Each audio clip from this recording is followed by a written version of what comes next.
$ Blue Pillar 44, same belt on my handle right here. I'd appreciate it. Thank you, family. And also mine's is Wady Ryan, WADIERYAN. And of course you got that cash or money symbol in the front of it. Appreciate y'all. Thank you. Hey, Alim, I'm gonna put it in the chat. That's WADERYAN. WADIERYAN.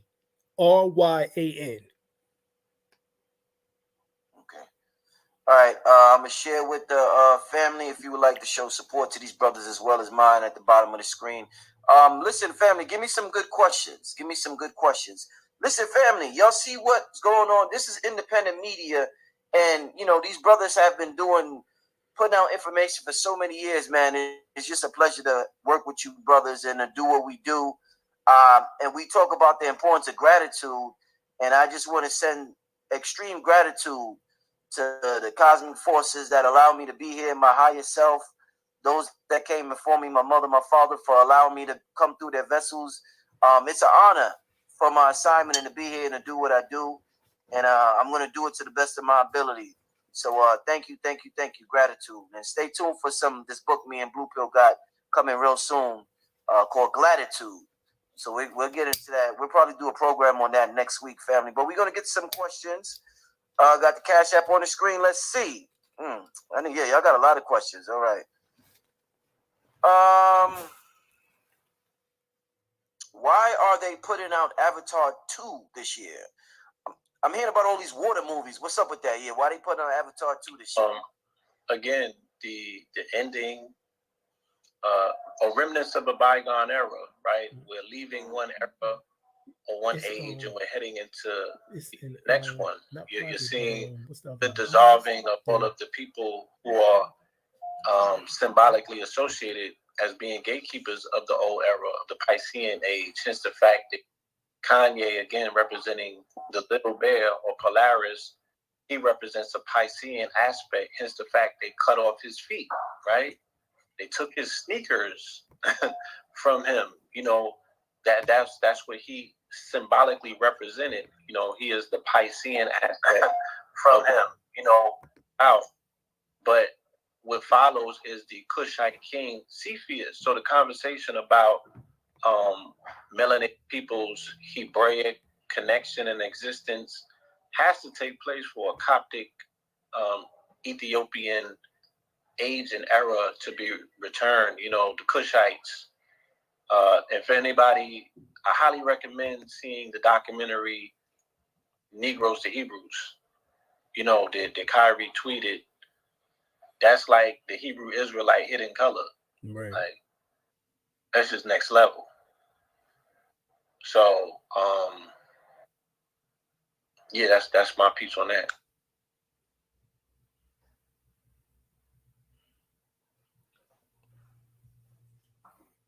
You want to add on?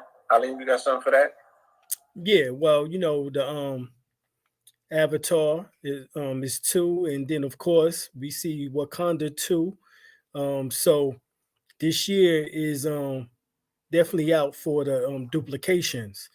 So not for us to get duped in the process, of course, but we're looking at, of course, Avatar. For those who've seen the reviews, notice that they had a child, and they're still blue, but the child is pale. Okay. Y'all can check that out and see what I'm talking about. And once again, they fighting to save their ancestry. Okay. And that would be, in this case, a child in which that is pale. Even though he himself, in the Avatar world, he can walk. Remember, he was in a wheelchair. He's blue. All right. That's how he was able to get in. He was able to deceive them until the truth came out. And then he had to make a decision on who was he going to fight with. Was it going to be the people, the avatars, or was it going to be the Albion? And he chose his side. So, you know, we're going to look at two and see how they put this together as far as the analysis. We see a whole lot more water in this one. The first one was more green. All right. This one gives the appearance of more water. You know, so even to make the cosmological connection, this year played host to Pisces Jupiter twice. And Pisces and Jupiter is going to be going back in towards the end of this month, heading into December. Right. This month. Pisces is water. You know, Pisces is primordial water, and Jupiter is big. You know what I'm saying? So we get big water energy on the scene, dealing with this Piscean aspect, this plunging into Piscean, you know, before we totally move up into this Aquarian aspect of you know, what the cosmos has to offer. Like you said, their transmutation into a different transmuted species, right? In order to survive the solar maximum, is the fact that they're no longer on the land, you know. So there's a constant I don't want to say infatuation, but Atlantis is rising literally, because a lot of the waterways are submerged, drying up. So a lot of civilization, a lot of monuments, a lot of things are coming to the surface. Everything that is coming to the surface, and things that we've been used to for so long are falling apart. So that's the flipping of the poles. We're seeing it, we're witnessing it in real time. And there's gonna be, once they start the water world, the water movies, they're not gonna stop, right? Because that soon will be, you know, our reality. And look at it. We're looking at Wakanda. Go ahead, Blue. Wakanda is Wakanda. Right. So the movie attempts now to merge the two aspects of our history, bringing this concept of America connected together through the spirit by way of the water, because we and people in nature are separated by this body of water, but we're still water. And they spoke about that in the Netflix documentary Descendant, about how we have been traumatized so much. We're people of the water who don't know how to swim. we are the conundrum. So our is what we're gonna have to get over. I read about the making of Avatar 2. They actually filmed that water underwater. So the actors had to learn breath deprivation in order to hold their breath for prolonged periods of time. I thought that I was nice. I'm like, I'm probably up to 6.5 minutes. You know, they said that, I think Sigourney, one of them clocked at minutes. These was real life skills that they had to develop on set in order to participate. They were scenes literally underwater with them. Yeah, how many minutes? How many minutes? You said Sigourney Weaver did 8? Yeah, somebody did 8 minutes, they said. Wow. So because being 3D, people are going to characters and also going to go through these training. You know what I mean? I think that it's going to get our people reconnected to the water is positive for us, because we are no more sapiens. Right.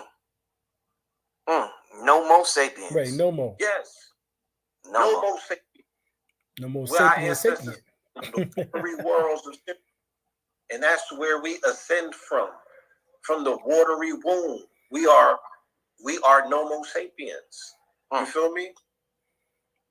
Yeah.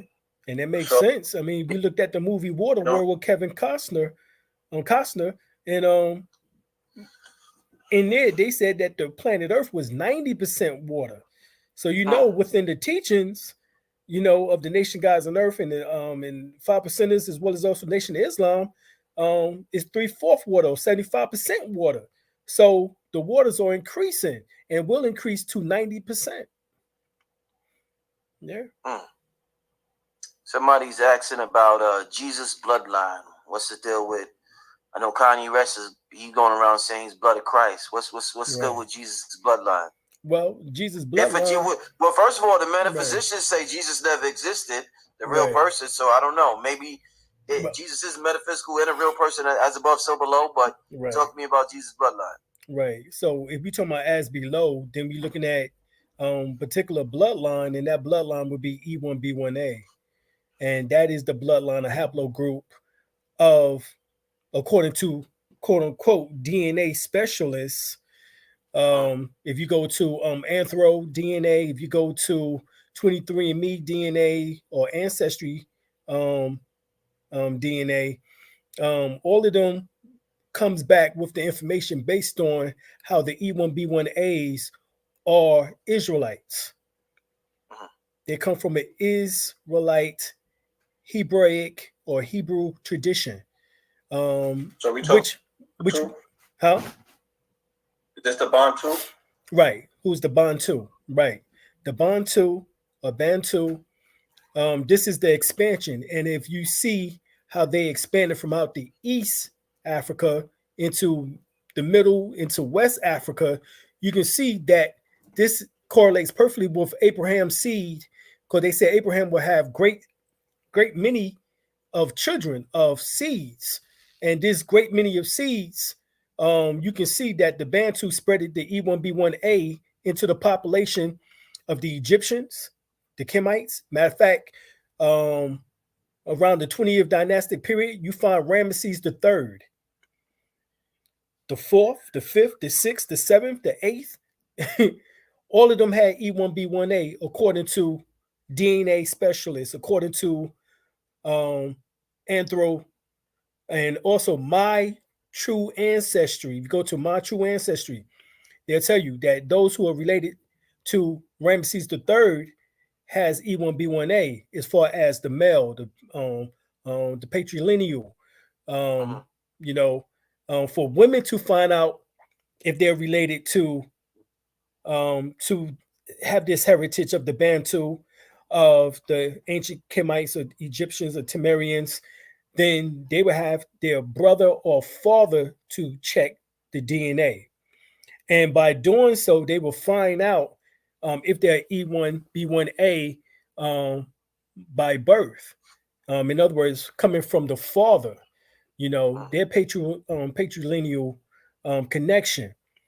So this is what we're really talking about here, is Jesus' bloodline, because I have Limba, and according to the Kohen priests, all right, the Jews, the Jewish people themselves, they say that the Limba people have more Kohen markers in them than they do.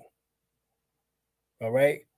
And not only that, they said the Limba people, majority is E1B1A. So who are the Limba people? We're talking about those who is in Nigeria, from the Igbo, from the Yoruba, all the way down into South Africa. All right, among the Bushmen. So this is the so-called bloodline of Christ that the sister is referring to. If there is going to be one, it would have to be that, based on what genetics have told us thus far, and from those particular DNA sites. How did they go under the radar with these blood sacrifices for so long when it's against the Creator's law? Are they using cloaking magic? Not so much cloaking magic, because it's like, what are they on the run from the Creator? They got free will.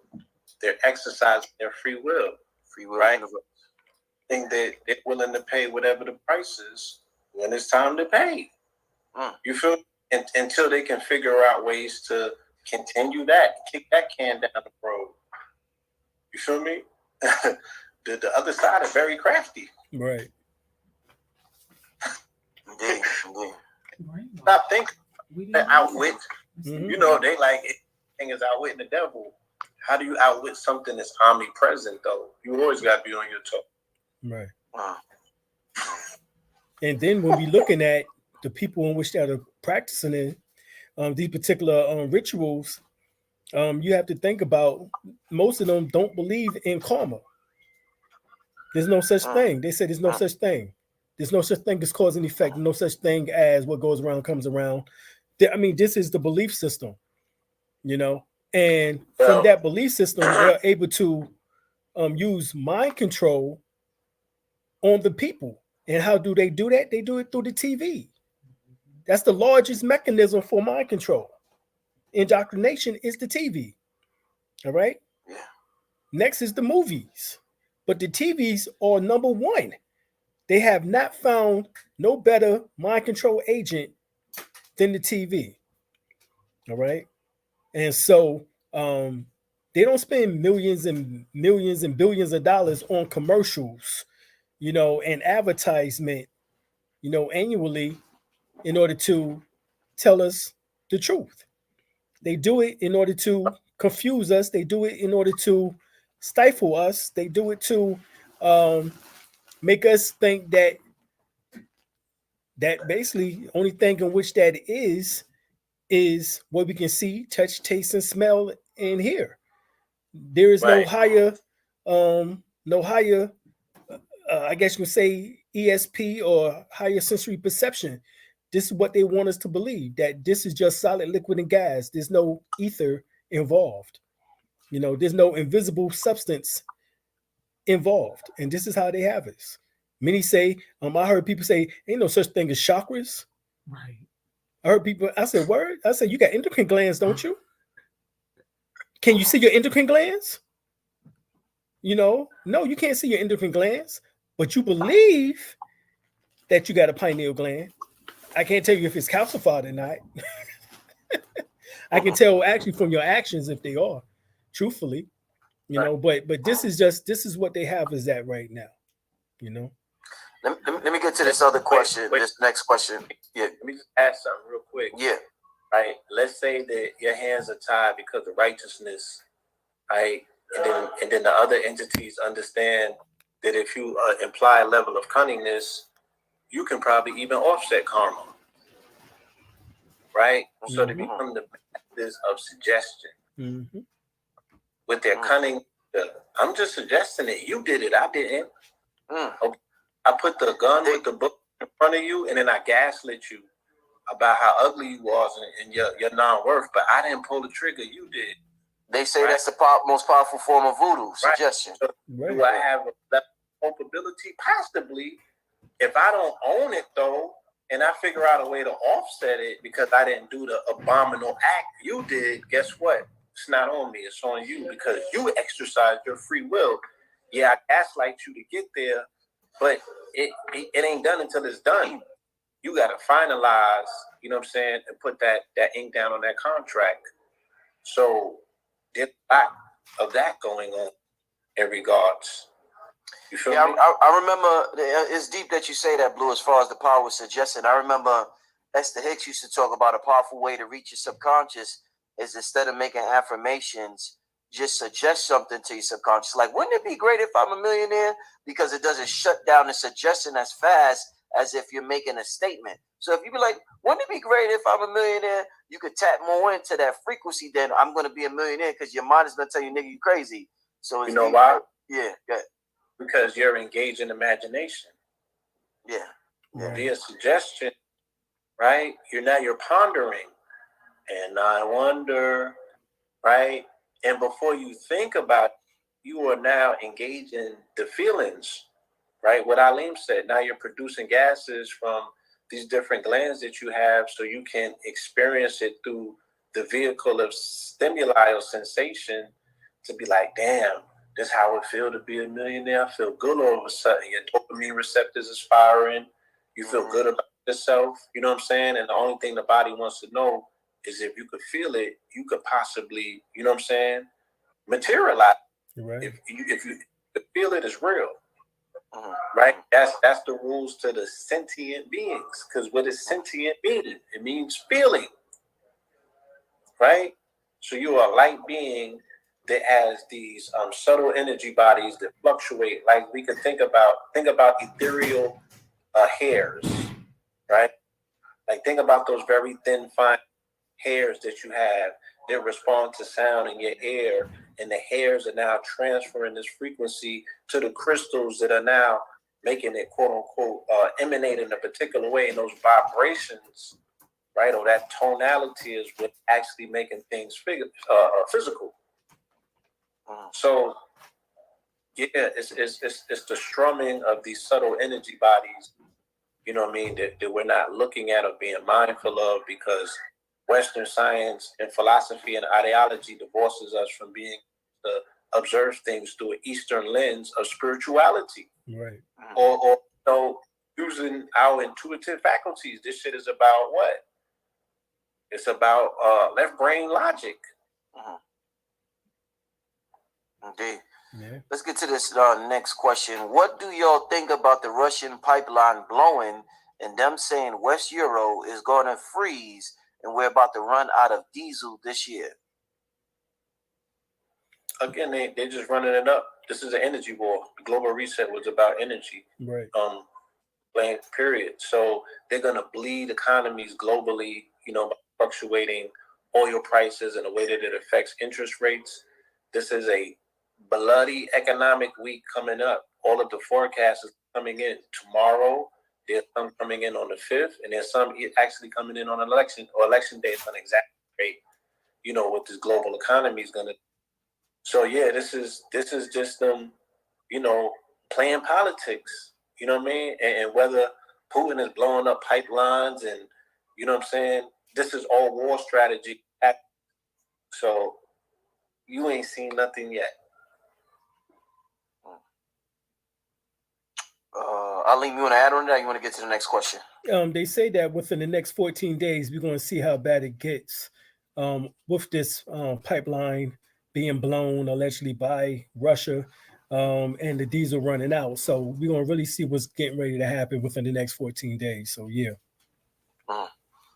Okay. Rich asks his take on the so-called 27 Club, or those that go before their first Saturn return. Example, Pac, Biggie, Aaliyah, Takeoff being 28. He was in his first Saturn return. Good question.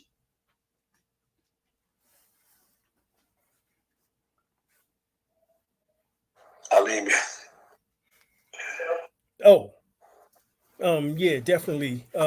We know that a lot of artists, you know, had the tendency, you know, of passing around that age, you know, that number 27 club, as you stated. And so, yeah, he was just returning to his Saturn. And what Saturn symbolizes discipline, structure.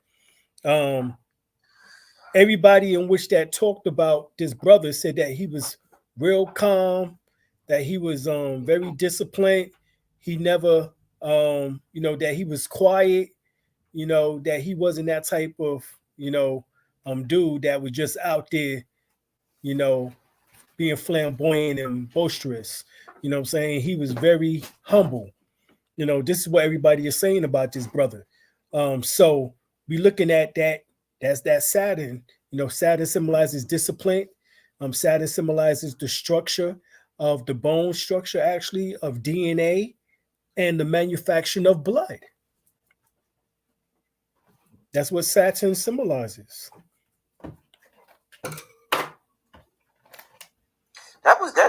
That Saturn return, y'all. That's I hear a lot about it, and that was the roughest part of my life. Yeah. Going into 30. So I was always curious about, like, damn, what's the deal with Saturn return beating niggas the fuck up? Like, god damn. Yeah. that discipline, that restructuring, you know what I'm saying? We were speaking about 26 the other day on this platform, the number of God, and shout out to our resident man, God, and he explains that 26 is a number that exists between a square and a cube. 25 is 5 times 5, and 27 is 3 times 3, right? And 93 within itself is a Saturnian number. So there's mathematics dealing with this cycle of what 27 represents or what Saturn represents, you know. my whole paradigm got tore down to be rebuilt, going from 28 to 30. You know what I'm saying? So we see these individuals who might be living in their youthful life, but it's not necessarily their second life. You know what I'm saying? With the second chapter of their calling, all of them pretty much died during a crossroads struggle that they were wrestling between materialism and spirituality within themselves. They all wanted to do something different, and they were compromising their current and present condition for material gains or needs. And they got finessed by niggas who were smarter than them and older. Right? So, yeah. It's funny how you always see the Joker pop up on the scene. Yo, y'all seen Diddy? Yo, Diddy, that was the best Joker I seen in my life. Diddy played the fuck out of the Joker, man. That motherfucker, what the? Him and that was Joker. And again, this is also Offset was the Joker? Yes, Heath Ledger was born on April 4th, and this would be his 44th birthday coming up. So you channeling the Joker on a 44 Halloween like this, knowing that you a nigga who walks with death like Diddy, and then he was about to get some shit with somebody, and he was really in character. He was in character. Yo, he was in character. He was possessed. And I tell you, I from the last show, all of this stuff emanates from the energy that he initially brings into hip hop by way of Roman Catholicism, crass commercialism represents, right? That lower aspect of what the Scorpio is. Now we are stuck in this person's dream/nightmare, and he still thinks it's a joke. And these are the gatekeepers. These are the people whose energy that you tap into as a listener of the music, as a fan of the music. This music is embossed on our DNA and in our blood by way of the water, right?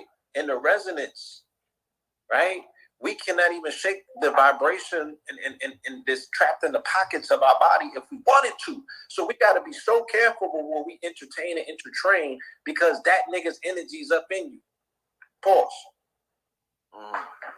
You've experienced your entire 90s going through his vehicle and most of the 2000s, but you get everything that comes with that, especially when this music becomes an extension of these people's personality. Music wasn't like that before. We had great musicians and we didn't know about their lives. We just knew about their music. We wasn't totally tapped into their beings.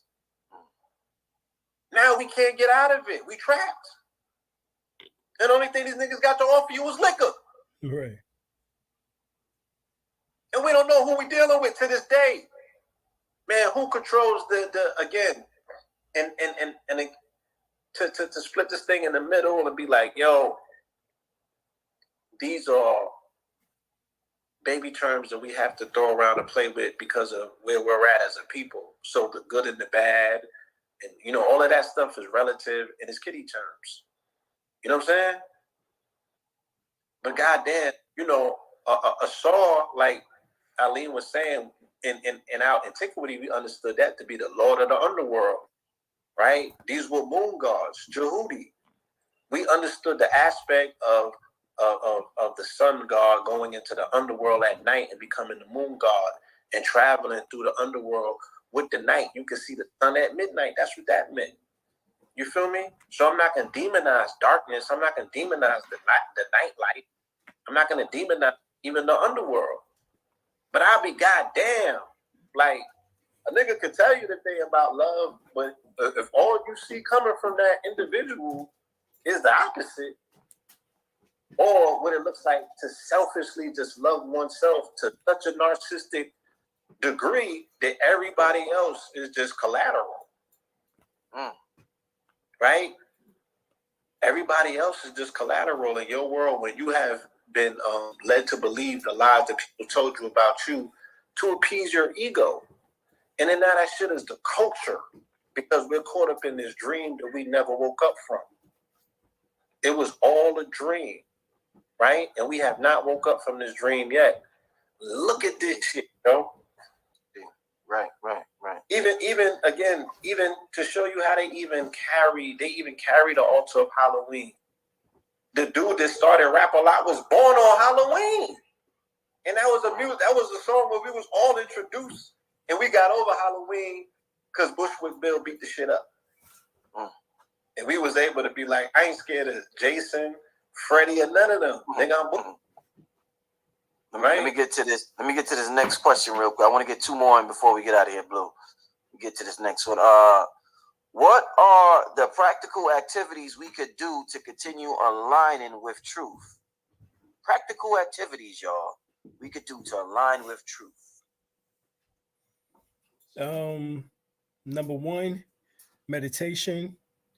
As we said earlier, suggestions to the mind, chanting, mantras in particular, certain mantras, like the one that I'm on right now is Om Ahong Vajra Guru Pima Siddhi Hong. Basically, what that does is open and activate your powers.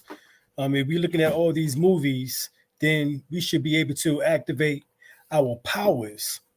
And that particular chant helps to awaken your ESP or higher sensory perceptions or extrasensory perceptions. Okay. Yes. Science just came out with an article the other day about mindfulness, about mantras as well. Meditation. They said meditation rewires the brain neurons. They have the quote unquote scientific evidence. We've been known this. So learning how to breathe is the most important thing, right? Because the only thing perfect about me is the fact that I perfected breathing for 46 years of my life. The day that I stop being perfect in breath is the day that I'm no longer here. Right. So the only thing perfect about me is the fact that I perfected breathing.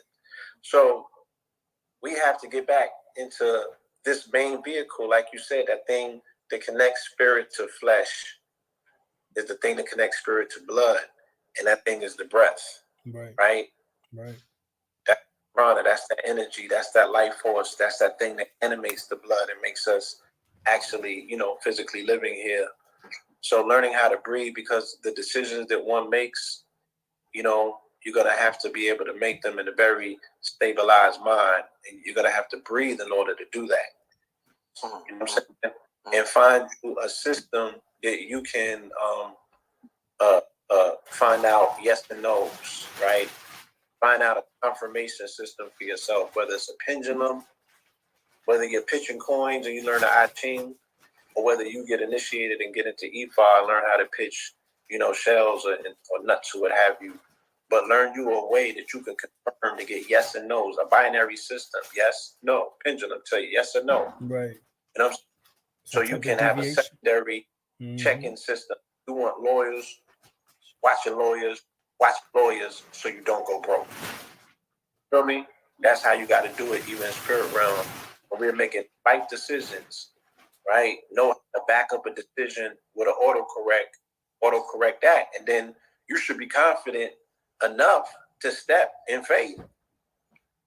You know what I mean? And I don't consider that blindly if you have the aid and the assistance of your ancestors. Right. We keep throwing these things around, but we're not really tapping into them for the guidance that they are, able to provide. We playing with it. Indeed.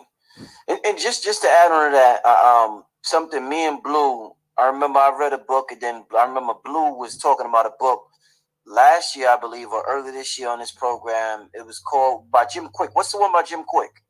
What's that one that you had? You had Jim book was, what was it? It was about the brain. Something about the brain. But listen, so anyway, recently I've been doing a lot of left-hand activities, Blue. So they teach us to be right-handed. So I've been doing a lot of left-handed, like brushing my teeth with my left hand and just using it more and more. Limitless.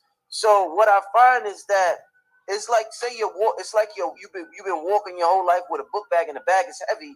And when you start using your left hand, it's like somebody come and help you take the load off your back. So I just feel light. I feel like I'm getting more assistance from, forces by using my left hand more. And I advise somebody, it's very simple, but nature is simple. I advise you all, and that's something I'm teaching my son, to be ambidextrous. I advise everybody to not just utilize one part of their body, but to use both hands. And it just activates shit, that we can't even read about, So yeah. Could we apply that to spirituality too? Indeed, yeah, man. Imagine that. You start exercising the left part or the left path of you, and things start showing up as assistant. It's the same thing. Righteousness often has you handicapped, and they got your hands locked behind your back because it's tied to religion. So people are still scared of the dark. Feel me? And that's not across the board because spirituality is such a broad term, but we have to face our fears. We got to get to the stuff that really, really, really matters. And, you know, my lady would tell me that sometimes we too peace, love, and light. I'm like, all right, you have to allow an expression because we're not always peace, love, and light. You know what I'm saying? So where does that other aspect of you get to show up in honesty? Where does it get to show up in the safe space as in the genuine nature of who you are? Sometimes you know that you get pissed off. Right?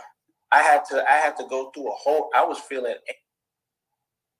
the last 2 weeks. It was swelling up. I had to go into my inner crevices of my mind and deal with that to say, why is this conversation making me uncomfortable to a degree where I feel like going in, you know, putting in pain. So, yeah, I would, that's a wonderful question.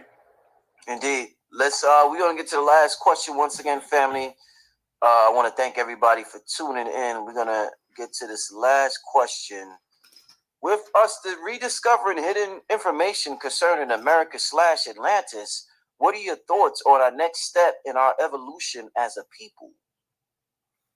Well, the fact that they say that Atlantis will rise again, and this is Atlantis, then we're talking about, as you said, America. That means us coming back into our nationality and back into our understanding, overstanding, and understanding of us being Americans, and that we just didn't come from Africa 400 years ago, but that that we've been here. You know, if you read and study Malcolm, you know, El-Hajj Malik El-Shabazz, he says it. Martin Luther King says it. Frederick Douglass say it.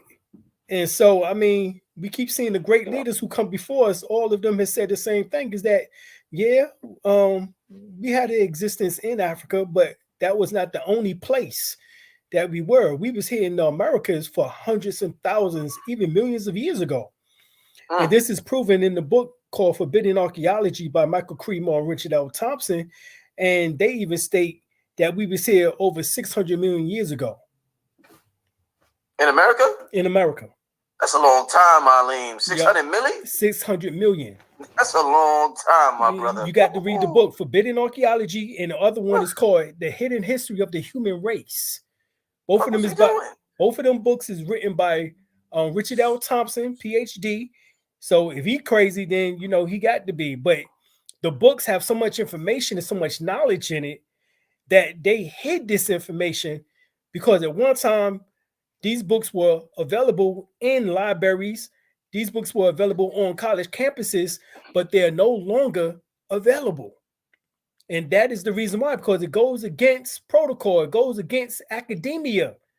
It shows us that we were not just here in the Americas, but we was a worldly people, or as some would say, a global people, and that we existed on all the continents at one time. But here in the Americas, we was here at least 600 million years ago. And it was a blast that was carried out in Dorchester, Massachusetts, right outside of Boston. And what came out was a bell-shaped vase. It was like a bell. And it had exquisite carving on it.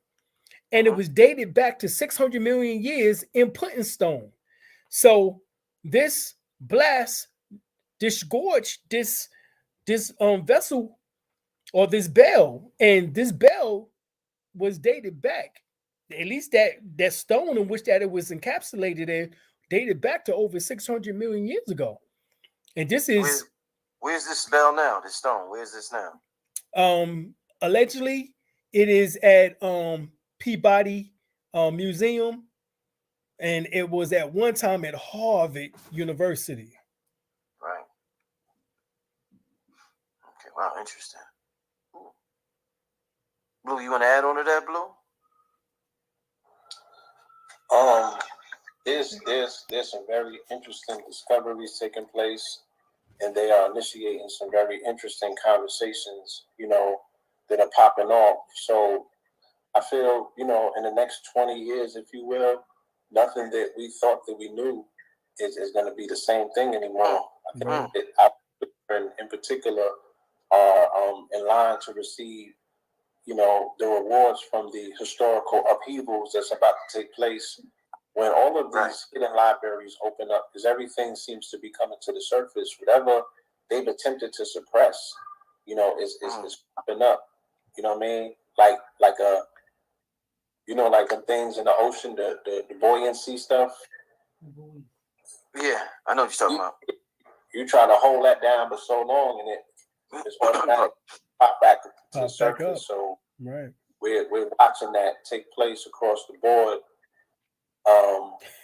And again, we're gonna find that missing land bridge, and that's hypothetically speaking, but there is something that connects, Alkebulan to Mexico, America to Africa, if you will. We are present on every continent of the planet. Yes, this is very true. There's so much historical evidence to support that at this particular time. But as we find out who we are, we also have to find out whose we are. What continent, what landmass is your resident strongest at? You know what I mean? So you can go there and resurrect the ancestry of that particular landmass and set up shop. Because we're gonna have to be global in our approach to rebuilding, reestablishing, reconnecting the empire, regardless. And because I'm building on a continent, don't mean that I don't have love for the Americas. Because I'm building in the jungles of the Americas, don't mean that I'm turning my back on the history that comes from, over on the continent. There has to be a synergistic relationship.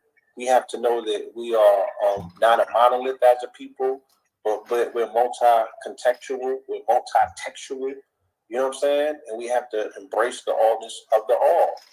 But we got to be, stepping on the strongest foot with the foot that's the most strongest. And that's an individual journey that we've all been tasked with for man to know thyself, right? Man, know thyself is not a general statement. And the information that's ultimately going to free me may not be the same that frees you. It might even trigger you. You might even be like, it was the opposite. 100 ago when we was together. That's cool. My assignment is for me to know my mother, my father, so my days may be long, which means, the ancestors in my DNA. And have y'all seen the mathematics that has been going around about ancestry? Only 12 generations, that's 4,094 ancestors over the last 400 years. So there's 4,094 ancestors that I'm not willing to overlook. You know what I'm saying? To have a strong resonance here, to have a story to be told that literally exists within my DNA. And I got a library I never went into. That's right. You know what I mean? But I'm over here reading these people's books, and I know it's lies. Right. But enough history that I need to get quiet enough that I hear myself. It's in my blood. It's in my crystal lake. Crystal lake. Yeah. And your DNA contains enough. They said that you could put so much terabytes on one DNA. That DNA is now a new form of digital storage. Yeah. On a gram, you could put like terabytes. Right? And you got enough DNA. I think KT was saying you can unravel and go to the moon and come back a few times. Right? Who are you? Right? Do not squander this life, family, chasing illusions, wasting time, getting caught up in distractions, right? Or missing all of the passes. Don't let everything go over your head. You should catch with them, get a touchdown, and feels what it feels like to be a champion. So to give a visual, because that's a hell of a statement. I heard KT say that. I heard Billy Carson. I heard Alim say that before. You saying our DNA could unravel and go around the earth a certain amount of time. Is that a visual? Would the visual of that, Alim, be like, you see how Blue's hair coils, like you know when a nigga got real nappy hair and it coils and it gets tight, and then a black person's hair could just stretch out. You'd be like, oh, where did that come from? Right, it's like right. Yeah, definitely. Your DNA definitely symbolizes your hair structure, that elliptical pattern, that goes around each other, just like that elliptical pattern. So yeah, it is said that that if you unravel the DNA, it would go from here around the moon and back. Yo, I seen this sister, she had like this tight afro. My girl it was like one of them hair tutorial videos. My girl watching, she pulled her hair, that shit went down to her legs. I was like, oh, that shit was like, it was amazing. But in an afro, it was like this small. She pulled it down, that shit went down to her legs. I'm like, wow, our hair is something. Right. Our hair is something. 4C. 4C. Yes, 4C. 4C. Yeah, 4C hair. Yeah. DNA, our brain, right? Every aspect of it. Like, think about yourself. Always think about, like, damn, I'm no smaller than at least 8,000 feet. At least. Like, you got to see yourself, family. They're not going to show it to you, maybe in the movies, and we get enthralled and marveled by the Marvels. But that's you. That's you. You feel me? You know, the brothers engaging us with the concept of, if I was here for millions of years, and with only 12 generations, I got 4,094 ancestors directly in my bloodline. Now I'm like, shit, I've been here since the beginning of time. I got water in me that's so old, it ain't even from this planet. Right? I'm composed of water that existed in a different state, floating through the universe before this planet coalesced and formed into physical form. Right? I got a light, I got a spirit in me that comes from the beginning of time. I ain't get caught up in this motherfucker. How long have you been in these spacesuits? Right. This long. Right. And even if it's for millions of years, it's been this long. Right. This service and come into this particular lifetime under this light of this sun during these times and waste this by believing somebody else's lies about me that they may be projecting that's really about them. I got it. Listen, man. I was gonna. This show would I thoroughly enjoyed this show tonight. I want y'all and I want the family to know it. This is like this is opening up something in us. I really feel that. I want to ask y'all. The lives we live, we have these suits. We take upon these personalities. I'm Brother Rich, Blue Pill, El-Bey. Are we going to even care about this life? Let's say a million years from now. Do you think we'll still have the memory? Will we ponder back about this particular existence, or will it be like a dream that we don't even remember? Like you had a dream when you was 9, you don't even remember that shit because we all older now. What do you think it's going to be like a million years from now for us? Well, we have what is called an oversoul, and all our previous incarnations is part of that oversoul, and it's like a cloud. And matter of fact, this is where they get the cloud from the computer from. All right, okay. So you can take all the information, right, that's on your computer, place it in the cloud, and you can open it up at any time that you choose to on any other computer or system, as long as you have the username and the password. So those are the keys. So that's the same thing, and this was shown in the cartoon Avatar. All right, the old one, with what's his name? Ein. With Ein. Yeah. Right. So remember, they showed it on the cover of Matrix 4 by Val Valerian too. Yep. The book Matrix 4, not Matrix, the movie. Right. Matrix 4, right. Exactly. And they showed the same thing. So you have always connection to your past lives. And it's actually, and remember, we taught a Qigong posture of being able to tap right here at the back of the head 25 times, 3 times a day, and that would scarify that area, which is the medulla oblongata, and it would give you access to your past lives and even create what is called a photographic memory. So yes, we can do that and have access a million years from now to these prior lives. Yeah. Whether we choose to access it or not, it will be accessible. Right. Okay. It will be accessible And I think that even now, like the brother said, that we have integrated spiritual technology into this physical, it's also going to have a backup. So our lives will be digitally accessible. Our lives, they will be put on a piece of quartz like they do in Superman. Our lives, right, you know what I'm saying, on the net, on the electrical highway. You know, so it's no longer just the crystal highway or the crystal lake that exists in terms of the blood, the DNA. Now they're going to have a crystallized digital library by way of the quartz. You know what I'm saying? That you'll be able to access somebody's whole discography, their whole life. Like they's like, yo, they showed me you could go and download your whole IG account, right? Because it glitched the other day, and they showed us how to go and download your whole IG history. It's the same shit. Your DNA is doing the same thing. Like this whole thing is replicated off our bodies, but yet we caught up in the marvel of the extension and not getting hyper vigilant and hyper excited about the internal mechanisms that's so glorious that we would have to again get closer to Creator, because you're like, damn, the intelligence to figure this out, right? I gotta be in gratitude and show respect at any and all times. So when somebody asks us about what do they do on the spiritual path, be over gratitude. Be in gratuity to a degree where you're just it's just an overpouring of it, and that's going to open you up to receive the things that are in alignment based on vibration with what it is that you're looking for, which will be known intentionally because of this resonance that you're going to generate by being in gratitude. Thank you so much. You know what I'm saying?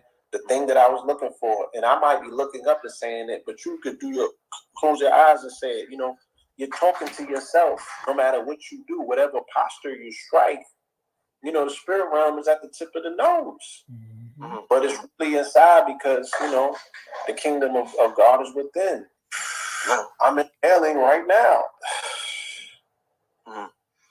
Man, leave your contact information for the people, man, so these people could get at y'all, man. Again, at Blue Pillar 44, as the name is spelled right here, because I got some imposters that are scamming people on IG. So please don't fall for no imposters. At Blue Pillar 44, Blue Pillar 44 on Blue Pillar 44 on Cash App, and KTLUniversity.com. You can go and see the replay to the ER Gods that we did on Sunday, because that was full of prophecies. It was heavyweight on the 30th.